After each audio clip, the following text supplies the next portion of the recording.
feel very called to become a member of the Catholic Church. Love the Catholic Church. It's just the best place to be. From the studios of EWTN, this is Open Line. In North America, call toll-free 1-800-585-9396. That's 1-800-585-9396. Outside North America, call 1-205-271-2985. You can also send an email to openline@ewtn.com. Okay, I guess it's time to start the show. Thanks for taking some time out of your day and joining us on EWTN's Open Line Wednesday. That would explain why I'm in the studio and why I'm wearing this headset. It's time for the show to start. It's Open Line Wednesday with Father Mitch Pacwa. Father is in the house to answer your questions about theology, scripture, church teaching, ancient languages. He'll even answer a hunting question if you've got one of those. The number is 1-800-585-9396. That's toll-free anywhere in North America. 1-800-585-9396 if you're outside the United States and Canada. Perhaps you live in one of those ancient lands that Father Mitch could speak to you in your native language.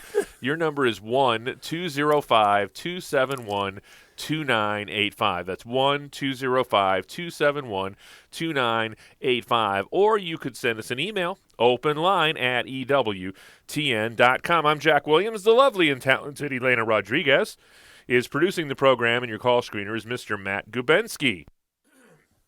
Our host, as he is every Wednesday, is the irreplaceable, indelible mark upon the Wednesday studio life of EWTN, Father Mitch Pacwa.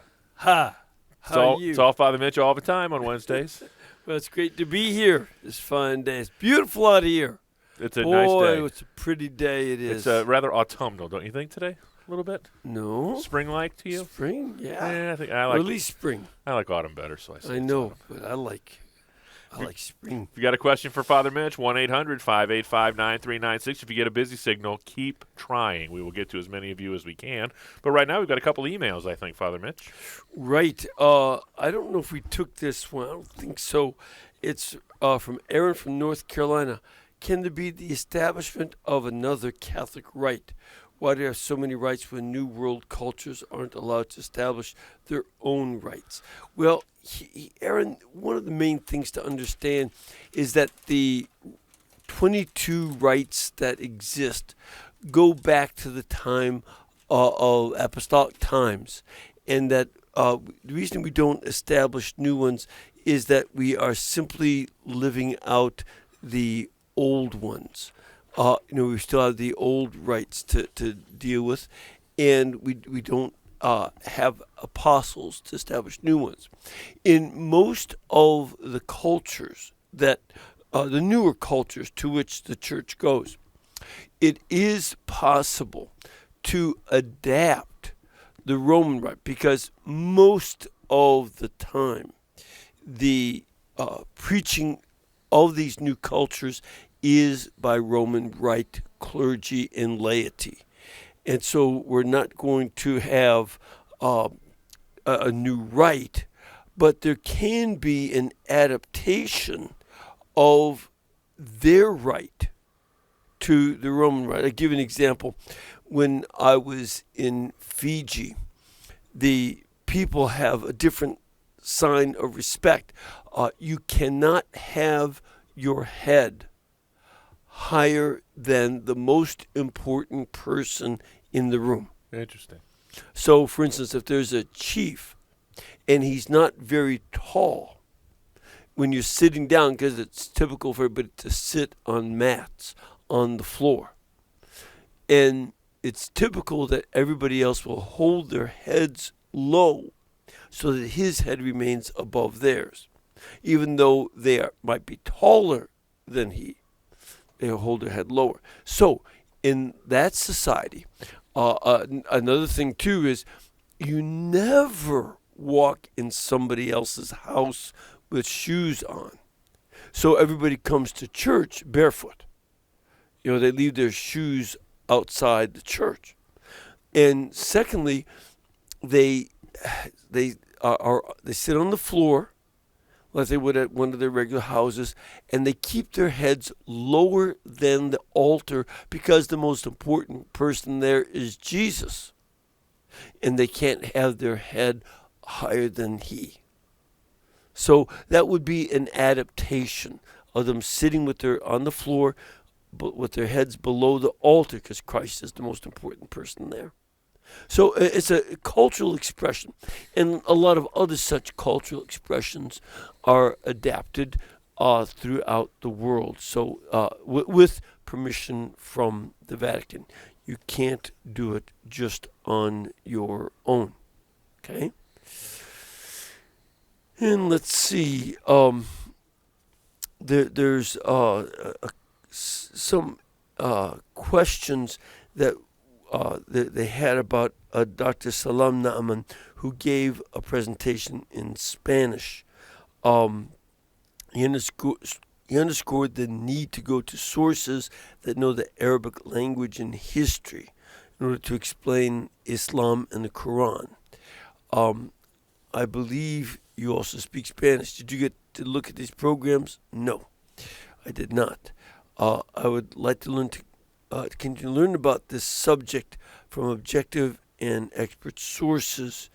And can you tell me some titles or other books on the issue of Islam in English? Thank you for your advice and guidance over the years. Terry Bravo in Fairfax, Virginia. A couple things I might suggest.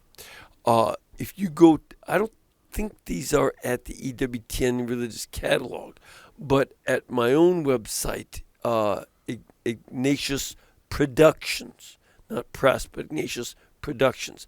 I have 5 CDs on the Islam and Christianity, another one on the Quran and the Bible, and another one on the Eucharist and Mary. It was about the Eucharist, but also Mary in the Quran. So it has some stuff on the Eucharist, but also Mary in the Quran, and focuses also on Jesus in the Quran. So I've got a number of those, and you may want to go there to look at it. Another good source in English, the number of histories, but a good place to start with someone who's very fair and is recognized by a lot of Muslim scholars is Bernard Lewis. Bernard Lewis has written extensively on the history of the Middle East. He's a good source, and you can find out some a number of good things through him. So that would be the kind of thing that would be very good to start off, and then you can expand from there. Right? Sometimes I don't find him complete enough when it comes to dealing with the history of the Turks. But other than that, Lewis is very, very good.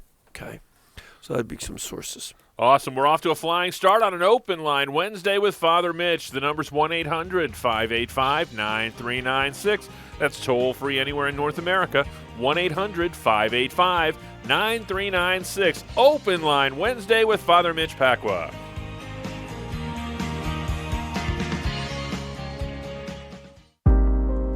From the archives, this is the wisdom of Mother Angelica. You know, many of you who have not been to confession for years, I'll make a bet it's on nothing. You're ashamed. There's nothing you could tell a priest he hasn't heard before. You don't want him to know who you are. Go to another city. Go to another state. Who's going to know who you are? God knows who you are. So all of these things that we're so afraid of, people's opinion, it doesn't mean anything. You know what our dear Lord said about other people's opinion? The opinion of men mean nothing to me. I always wondered how the liberals are going to interpret that inclusive language. They wouldn't dare say the opinion of women don't mean anything to me. It must be the opinions of people. Whatever it is, opinion made nothing to him. Why? For more about Mother Angelica, visit EWTNRC.com. Podcasts of Open Line are available within 24 hours of live broadcast. Go to EWTN.com and click on Multimedia. This is Bishop William Medley of the Diocese of Owensboro. Hi, I'm Archbishop William Laurie, the Archbishop of Baltimore. This is Al Cresta, host of Cresta in the Afternoon. Have a blessed Lent from all of us at EWTN Radio.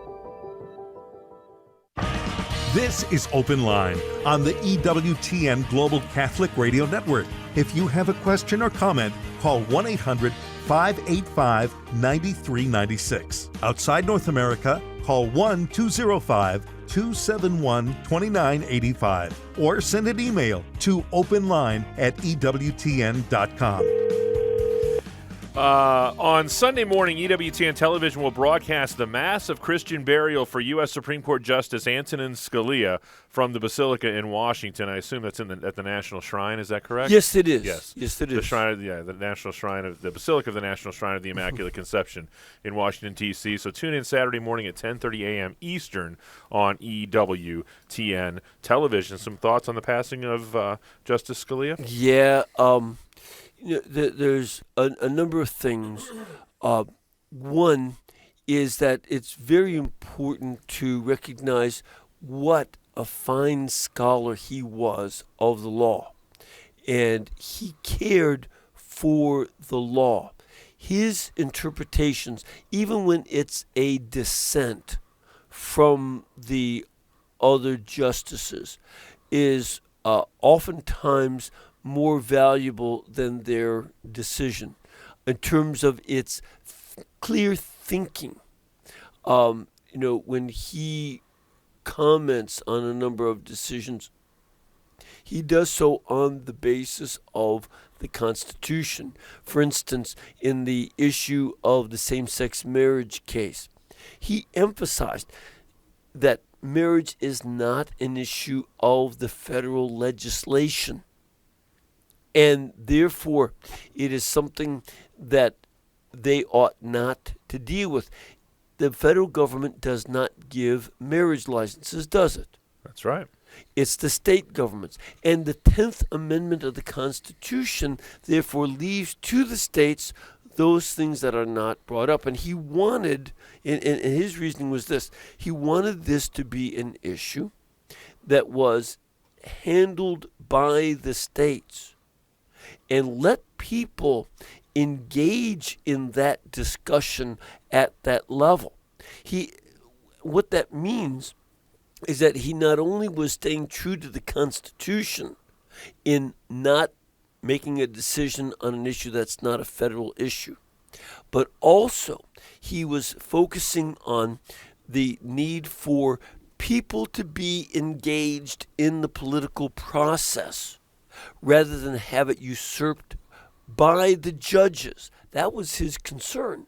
The judges were making a decision for the people that was really up to them in terms of the state law and versus federal law. And it's an interesting way to approach it. He didn't just say, well, I don't like homosexuals or anything. That's absurd.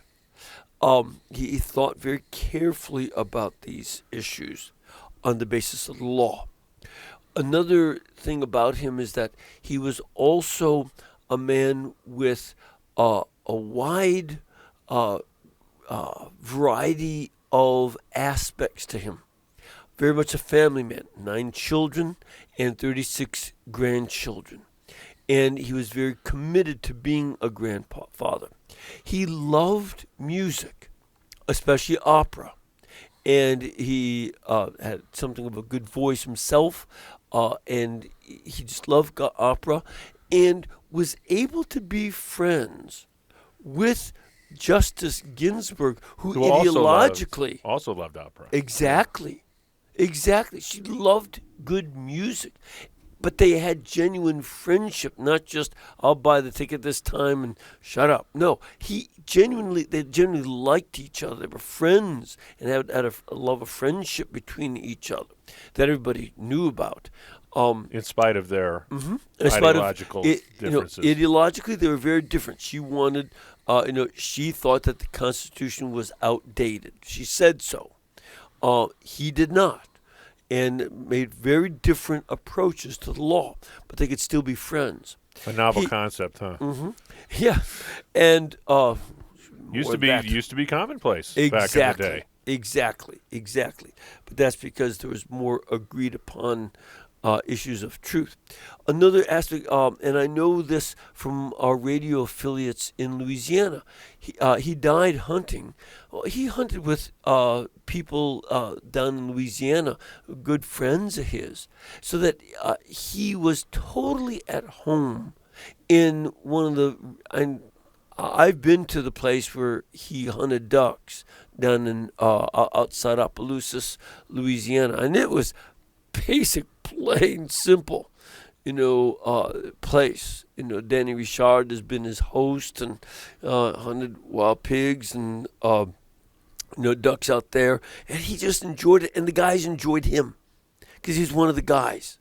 So he could love opera, but be with a bunch of these Cajun guys and enjoy Louis Préjean. I don't know if you know him. Uh-huh. Yeah. Louis and he are good friends, and he's been on Raymond's program several times. Yeah. And all this good stuff. So and loved his family. His son is a priest in the Diocese of Arlington, Virginia. I don't know if he's going to be the main celebrant or one of the or the cardinal will be. I don't know. Maybe hard for him, but it also would be a privilege for a son to do his parents' funeral. I did both of mine. And, it was a very loving family, and they clearly had great devotion. Whereas, in contrast, I don't know if you saw some of the truly mean things that came out within a half hour of his death. Seeing him only as a political enemy. And this is one of the, it goes to the state, things that Justice Ginsburg, who would agree with some of these folks on the more left side of our politics, she would agree with them on the issues. But when it came to love of her friend, she would never. And finally he's, I won't even repeat some of the things. Not that they were bad language, but the thoughts were vile and wicked. And, it brings out that if you disagree with me, you're going to go to hell. Things that, the church is a bit more hesitant to say. So this is very telling things, but like we oftentimes say in Latin, quid recipitur, secundum modum recipientis recipitur. Whatever is received according to the mode of the receiver. And some people who see evil do so maybe because that's the ability of their reception. They're evil themselves. All right. May he rest in peace, and may the souls of all the faithful departed through the mercy of God rest in peace. Amen, and God bless his family. To the phones we go. Fina is in Southwest Florida. She's listening to EWTN Radio on Sirius XM Channel 130. Fina, you're on with Father Mitch. Hi, Father. Hi, what can we do for you this fine day? Well, I'm hoping that you can help me get, or point me in the right direction where I need to get to for my annulment. Okay. I had shared earlier, I divorced about 10 years ago, and I remarried. I was married to the Catholic Church. I remarried about 5.5 years ago, and I remarried through a non-denominational Christian church. I have been trying to get my annulment, and basically what's happened is we're at a standstill. I began the process a few years ago, and I submitted the paperwork that was requested of me, and I was missing my First Communion and my confirmation information. And so I was able to get my baptismal certificate because I was born and raised in the Northwest. I grew up in South Texas, and I was married in South Texas, and I now live in Southwest Florida. Okay. So what's happened is, in a nutshell, I'll tell you really quickly, what's happened is the paperwork that I submitted, they needed the confirmation, the First Communion confirmation. The church where I had my First Communion and my confirmation has lost my paperwork. Now, to make things even worse, they have actually lost my original baptismal certificate. Fortunately, I was able to turn that in before that paperwork was misplaced at the former church. So now, because I don't have those, I'm at a standstill. So now I'm in Southwest Florida. I'm still in touch with my deacon in South Texas, who has all of my paperwork. Everything's filled out. Everything's ready to go, except we're missing that one certificate. My priest down in South Texas had given me permission to receive communion. However, my priest here in Southwest Florida has said no, that I may not receive communion. Yeah. So until these things get done, my deacon down in South Texas has been making contact with the priest in the Northwest, who they can't find anything. They've lost everything. There's no way they can access it. So they've asked for a picture. Right. Nothing exists. Yeah, nothing exists. That doesn't seem possible, because they never give you the original. Was there a church fire? I have no idea. I moved away from there when I was 12 years old. Mm-hmm. The original state that I was born and brought up in, we moved away when I was 12. See, I don't know what has happened. Yeah, I don't. I mean, of course, I have no idea either. But those records are unless there's a fire, that destroys them. Those records, they never give you the original. They always give you a copy. And again, barring a fire at the church, there's no way that they can, not have those. As a matter of fact, here's one of the other possibilities. Something is not right here. And I don't know what the possibilities could be. There, sometimes a church closing, but they always move their records to the new church or to the chancery. But those records are extremely important, and that's not the kind of thing that they can be really careless about, because of situations like this.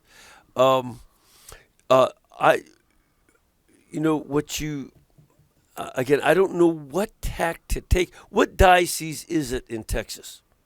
And it's the Diocese of Brownsville, and I have been told by the Diocese office of Brownsville, okay. And I have been told by the Diocese of Brownsville that I have to have those documents. But you were baptized in Brownsville? No, I was baptized in the Northwest. Oh, in the Northwest.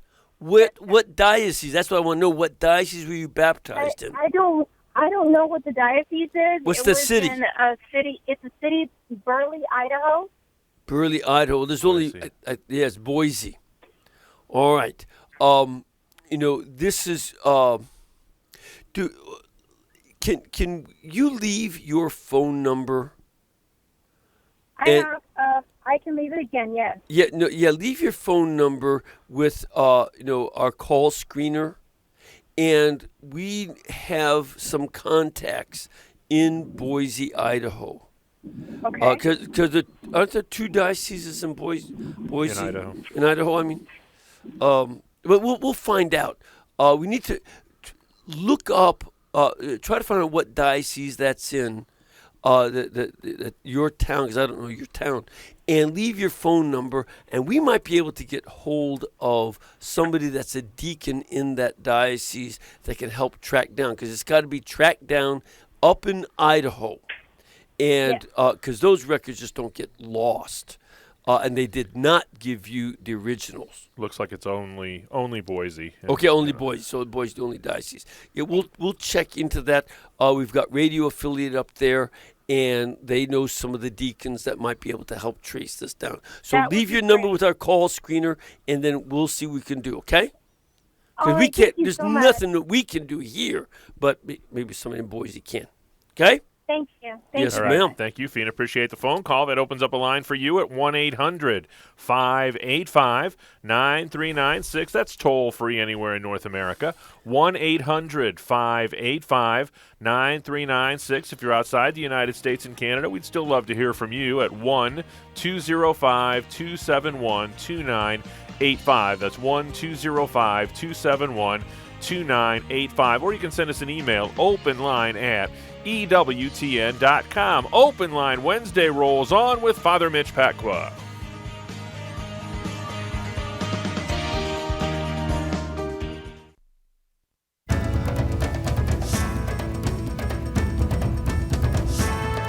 EWTN is available 24 hours a day, 7 days a week.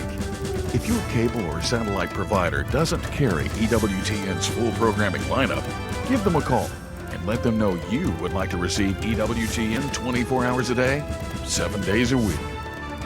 For more information, go to EWTN.com and click on television. 60 Seconds with Father Mitch Pacwa. It's not just enough to hear the word and to preach it, but we also have to have an obedience to the word of God. That's also why we have this urgency about doing the things that our Lord says. St. James says, not just hearers of the word, but doers of the word. Not everyone who says, Lord, Lord, will enter the kingdom of heaven, but those who do all the words that I say. Because he'll otherwise say, go away, I never knew you. Do you want Jesus to say, I don't know you? That's not going to be a happy moment if it happens. You want him to say, I did know you.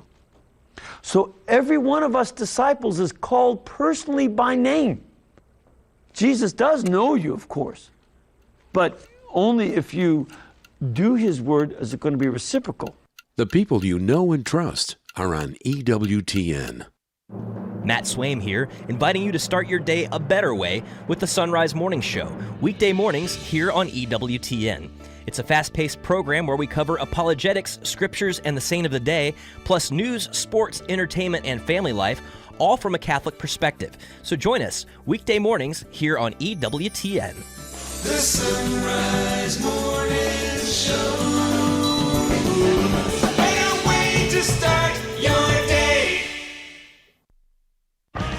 This is Open Line on the EWTN Global Catholic Radio Network. If you have a question or comment, call 1-800-585-9396. Outside North America, call 1-205-271-2985 or send an email to openline@ewtn.com. I don't know what your plans are tonight, but if you're not planning on watching the World Over, or not the World Over Live, how am I doing? EWTN Live with Father Mitch tonight, you need to change your plans.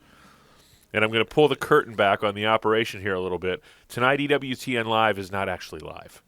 We've already recorded this program, but it is a doozy. Yes. Father Mitch actually had a wonderful opportunity to sit down with David DeLayden, who's in charge of the Center for Medical Progress, and he was responsible for the undercover videos that have given further evidence as to what we largely knew Planned Parenthood was involved in unscrupulous things in the past, and he has pulled the curtain back. And he has pulled the allegedly. You know what I love about those videos? You know what my favorite part of the video is? At the beginning of each one of those videos, it's a black screen with white lettering stating the federal statute. How you can run from the wording of that federal statute based on what are on these videos is just flabbergasts me. I know it. Well, but anyway, you've got it was a wonderful time with David. Yeah, I really enjoy. He's a very quiet, subdued young man. You know what he is? He's the male Lila Rose. They have the same temperament. Those two. Very, very even keel. Very much so. Yeah. But committed to a concern about making sure the issue of the injustice done to the unborn is addressed. So yeah, it was a great interview. We did it some time ago when he could be here, happened to be in the area, and therefore we we definitely want you to see this interview. That's tonight at 8 Eastern on EWTN television. And on Life on the Rock on Friday, Father Mark and Doug welcome Father Augustine Weta, and he demonstrates how he dedicates his many talents towards teaching Catholic orthodoxy, and that's Friday at 8 Eastern on EWTN television. Back to the phones we go. Robin is in Spokane, Washington. She's listening to EWTN Radio on Sacred Heart there in Spokane. Robin, you're on with Father Mitch. Hello, Father Mitch. Hi, Robin. What's up? Lovely Lenten season. Thank you. How are you doing? I'm doing well. Thank you for asking. Good. How are you? Fine. So what can we do for you? I have an opportunity to travel to Istanbul in It's a cool spring. city.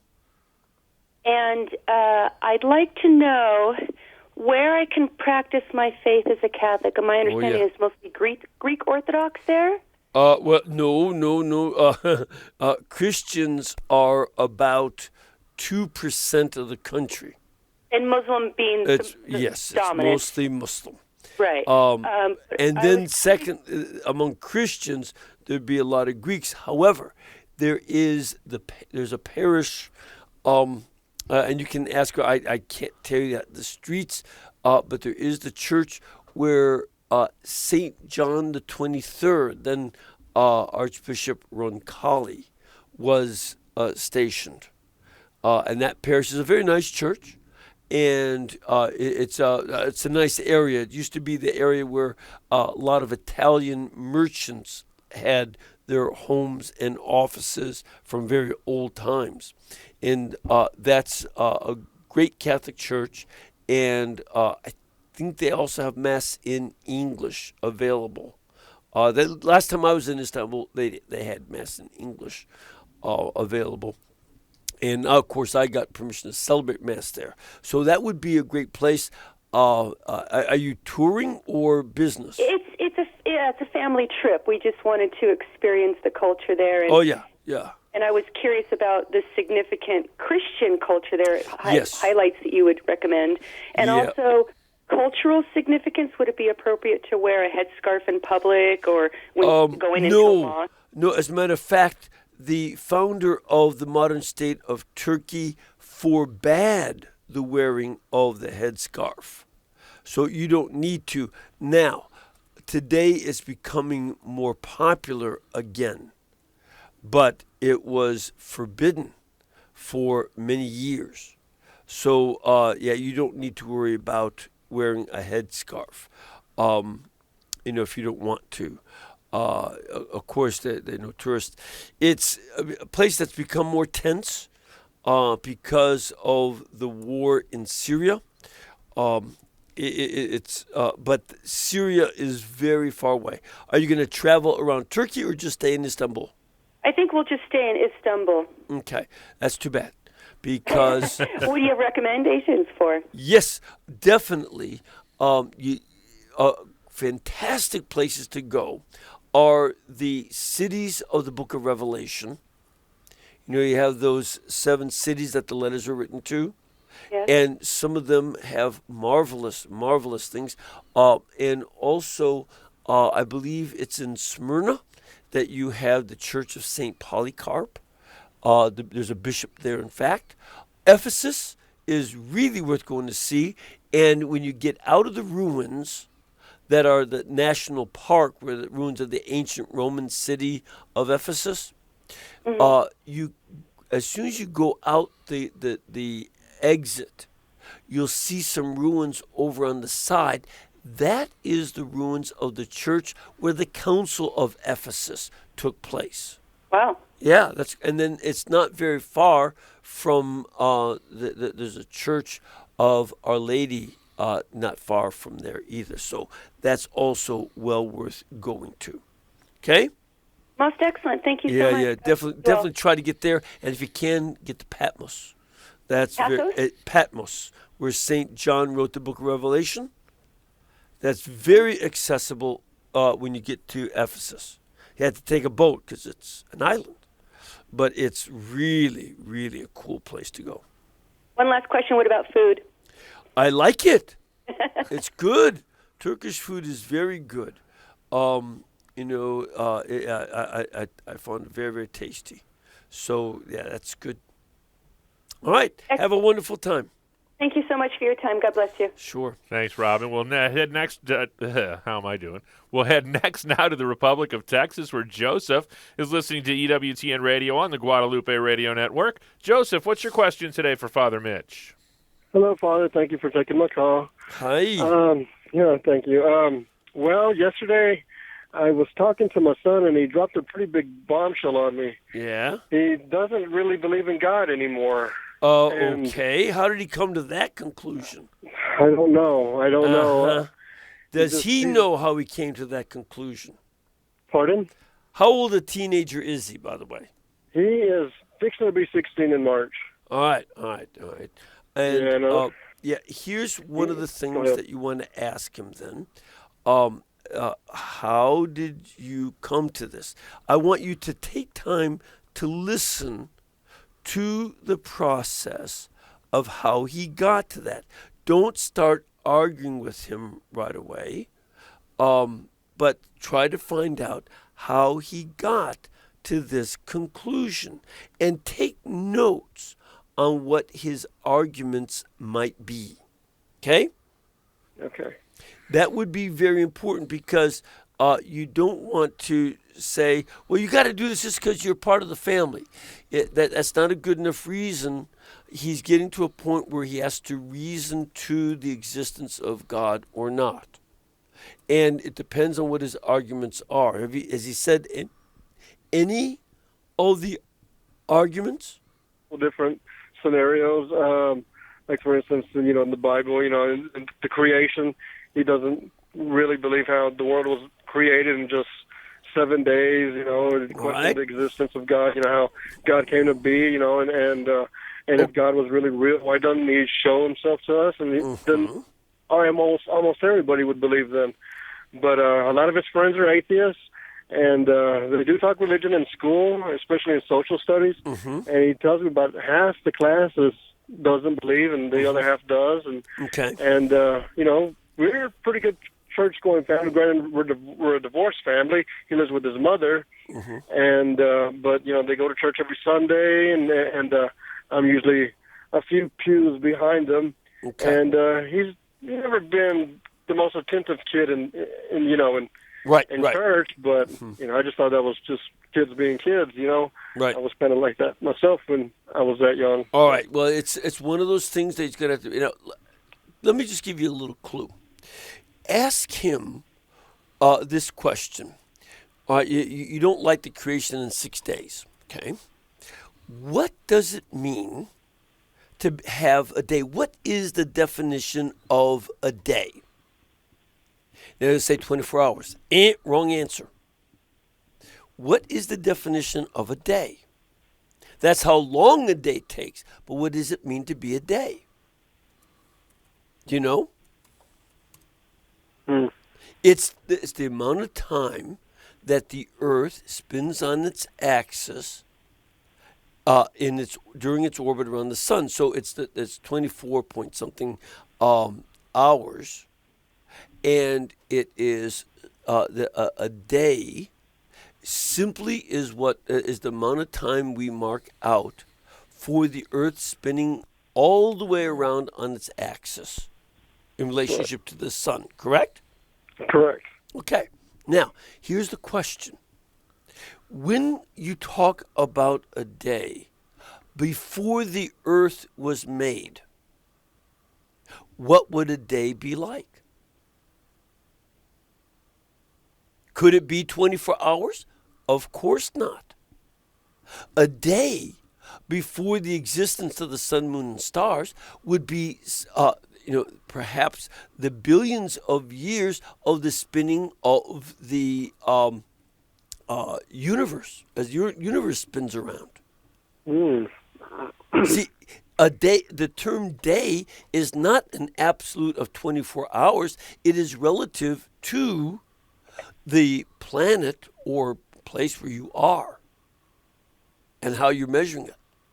So that's one thing. Secondly, ask him this.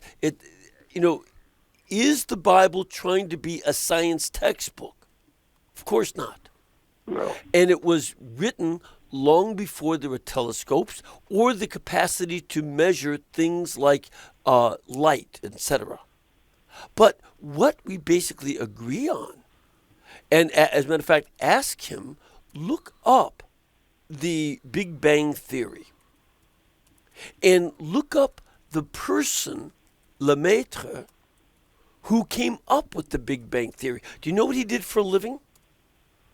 I have no clue. I never even heard of that guy. Okay, he was a Catholic priest. Oh, wow. And he was the one who convinced Einstein that the Big Bang Theory was true. Einstein didn't believe it. But it ends up and Lemaitre, with his theory of the Big Bang, and Einstein did accept it because he had the physics evidence to show that it's true. And he was able to, demonstrate this. And the beginning of everything is light. Now, I have a very superficial understanding of these things, but have him look that up. Why did Lemaitre, who was a better physicist than your 16-year-old snot-nosed kid, right? Right. If he can convince Einstein of a theory, he's smarter than your son on physics. And he's smarter than I, and maybe even than you. Also, another person, two groups I want you to look up and say, look, boy, you better have the right answer to this. You do this because of your friends. Then I would ask you the same question Thomas More asked his friend, Norfolk, when he said, and Norfolk, will you go to hell with me because of fellowship? And if you're doing this because you're friends, will they come to hell with you just because you're buddies? I hope not. I would think not. Yeah, right. Challenge him and say, you need to check out a couple of people smarter than you. One is Anthony Rizzi. Look him up on the internet. He's a physicist who also worked on problems that perplexed Einstein and seems to have worked them out. A very staunch Catholic who helps people to think carefully about these issues. Okay? Look him up. Okay. And have him take on Rizzi. Rizzi's hard to understand sometimes because he's so smart, but he's worth it. Also, to take a look of Father Spitzer and his institute. Look at Father Robert Spitzer. We do a lot of his stuff. Look him up on the internet as well. He's got an institute that does some work of explaining these things to young people in terms they can understand. Okay. All right? Father Fitzer? Spitzer. S like spit. Spitz, Fitzer. Yeah, Siptzer. Okay. And you're Texas. You should know those German names. Yeah, I know a few of them. Yeah, I bet you do. All right? Well, thank you very much, Don't Father. let that boy get away with that nonsense. He lives in Texas. So tell him to learn how to think right. Next stop for us is Montreal, Canada. Emmanuel is listening to EWTN Radio at EWTN.com. Emmanuel, what's your question today for Father Mitch? Hi, Father Mitch. How are you? Fine, thanks. What can we do for you? Father Mitch, I have a question about Mark chapter 5. There was the verse 19 and verse 43. In verse 19, he heals the paralyzed man, and then in verse 43, he raises the little girl from death. And in the case of the paralyzed man, he after the miracle, he said, "Don't tell anyone about this," right. And then, or vice versa. And then to the paralyzed girl, to the girl that he raised from the dead, he says, "Do tell everyone about this," or vice versa. So I was wondering why the contrast in directions. Okay, let me. I got to get the right one here. It's Mark. Where's the little girl again? Mark, what? They're both in chapter 5. The paralyzed man is 19, verse 19, and the little girl is 43. All right. So, you have what you have. Mark 5, 18, and 19 is not a paralyzed guy. It's the man who had the demons. And in 19, he says, "Go home to your people and report to them what great things the Lord has done for you and how he had mercy on you." And he went away and began to proclaim in the Decapolis what great things Jesus had done for him, and everyone marveled. What was the problem with this guy? Do you remember? He was possessed by the demons. Possessed by a demon, but also he was a Gentile. Okay. Yeah, the people who lived on the east side, remember he's hanging around with their pigs and things like that? Right. That's the Gentile side of the Sea of Galilee. And he wanted to join Jesus, but Jesus made it clear a number of times during his public ministry He was not there to call the Gentiles, but the Jews. Why? Because the Jews had been given the promises of the Old Testament. So his mission is to them first. And then only after his death and resurrection was his ministry to the Gentiles. Now, the Jews had the scriptures. They had the prophets and Moses. And they could understand Christ in the context of prophecies being fulfilled. The Gentiles had no scriptures. There are no scriptures of Baal and things like that. And so what he's doing is sending that man who had been possessed to go back to the Gentiles and give them some initial reports about what Christ had done in order to prepare them for hearing the gospel. And in fact, if you go to the city of Jerash, which in the ancient world was Gerasa, fantastic ruins. It's one of the best quality. I told a lady going to Turkey to go to Ephesus. That is one of the best ruins. Jerash is one of the other best ones in the world. It's amazing how beautiful. Scythopolis in Israel is another one. And you see that there were churches. That man went back and let the pagans know what Christ had done in order to prepare for their conversion later on when it's the time of the Gentiles to be received. And in fact, there are a number of churches, ruined churches now because the city collapsed in an earthquake. But there were a number of churches there and elsewhere in Jordan because it had become a Christian country. Whereas in the other case of the 12-year-old little girl, they told them to be quiet. You said that was Mark 5:43. And there we see they gave them strict orders that no one should know about this, and then give her something to eat. This was his typical pattern with all the Jewish conversions, Jewish miracles. He told them to be quiet. There's only one time in the Gospel of Mark where somebody recognizes him as the Son of God, and they are not silenced. And that is the centurion at the cross. What is going on? Every time Jesus does an exorcism or a healing or somebody calls him the Son of God, he silences them, including Peter at Caesarea Philippi. But at the cross, he doesn't. Why?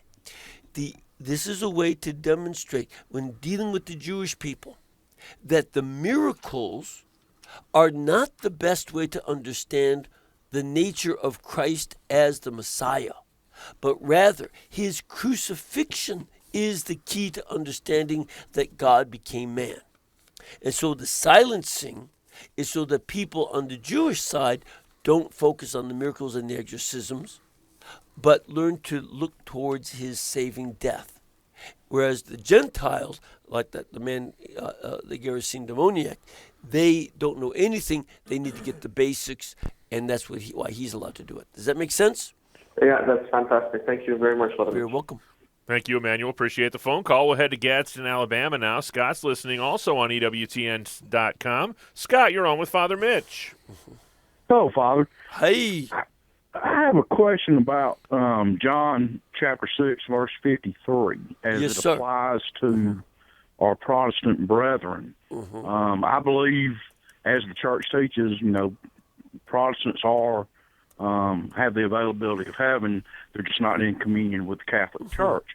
But in verse, when I'm in discussions with family members who are Baptist about the real presence of Jesus in the Eucharist, verse 53, where it says, unless you eat the flesh of the Son of Man and drink his blood, you have no life in you. How does that pertain to Protestants who never receive a communion that is not the real presence? Right. That is a good question. It is. It's an excellent question. And here's one of the things. Your relatives, say a lot of them are Baptists, you say? Yes. Yeah. And do they believe that they've had their sins washed away in the blood of the Lamb? Yes. Yeah, they do, don't they? Yes. That's a very important element.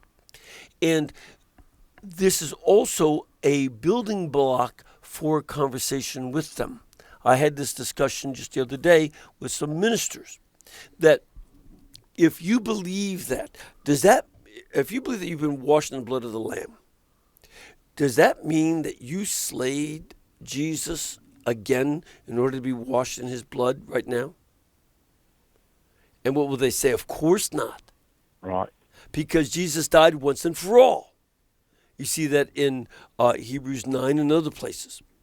And in Hebrews, about 2-3 times in Hebrews. So if Jesus died once and for all, how can you be washed in the blood of the Lamb unless you kill him again? Or another option is that you can be washed in the blood of the Lamb because Christ, who is man and God, and that his death is timeless because of his divinity, and that his shed blood, shed on the cross, is available to you as you make that act of faith. And what I truly suspect is that many of our Baptist brothers and sisters and other Protestants are making an act of spiritual communion. I don't know if you watch the EWTN morning masses, and one Sister Grace Marie says, for those who cannot receive communion now, you can make an act of spiritual communion. This is what I think many of them are doing. Now, whereas we have the same theology of the importance of the death of Christ, but one of the things that we also have to deal with is that we have the sacrament as well as spiritual acts of communion. They reject the sacrament. Now, here's the thing. Why do they reject it? They are afraid it will become superstitious. That is their concern. And we, on the other hand, have a sense, no, it's not about superstitious. We are not in control of it.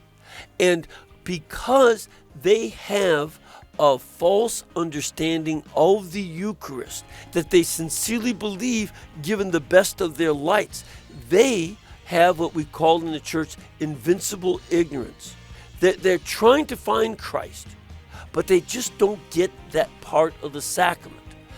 Your conversation can help them to see the unity of their doctrine and ours, and maybe become a bridge to come to also accept the sacrament. Does that help?